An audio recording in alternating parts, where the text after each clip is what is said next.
اعضای عائله و همدهه‌های رحیم وولگاروف، یکی از متهمان حمله به فرودگاه استانبول، میگویند از شنیدن این خبری تکان دهنده تا حال به خود نآمدند. خبرنگار رویترز به زادگاه وولگاروف، دهه اکان خلق جمهوری کراچای چرکسی قفقاز شمالی سفر کرده با همسایه ها و نزدیکان او که اکثرا نمایندگان قوم نگای می باشند هم صحبت شده است. بله، من این جوان را می شناختم. مسافه میانی خانه های ما همگی 50 متر است. بعد شنیدن خبر من اولین کسی بودم که خانه آنها رفت. پدرش آنجا بود. او خیلی ناراحت است. نمیخواهد با کسی واخورد. عائله آنها سالم است. یکی از بهترین عائله های ده همان می باشد. من هم نمیدانم که چگونه این حادثه روی داد. دیروز از همسرم هم پرسیدم که چرا این جوان با گروه دولت اسلامی پیوسته است.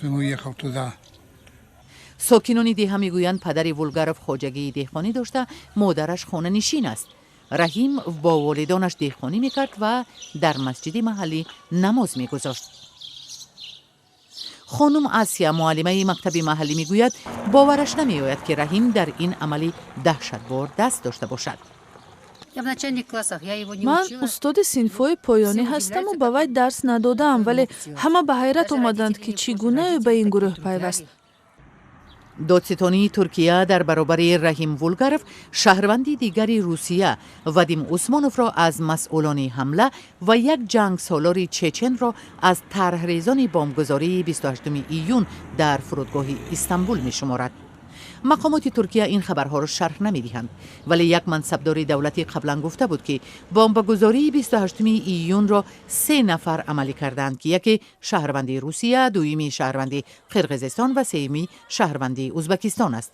روز 1 ایول مقامات ترکیه 11 خارجی را با اتهام عضویت در گروه دولت اسلامی بازداشت نمودند. بعداً خبرگزاری انادولو اطلاع داد که شماره بازداشت شده ها تا 24 نفر افزایش یافته است. بر اثر حمله 28 ایون در فرودگاه استانبول 45 نفر هلاک شده، صدها نفر دیگر مجروح شدند.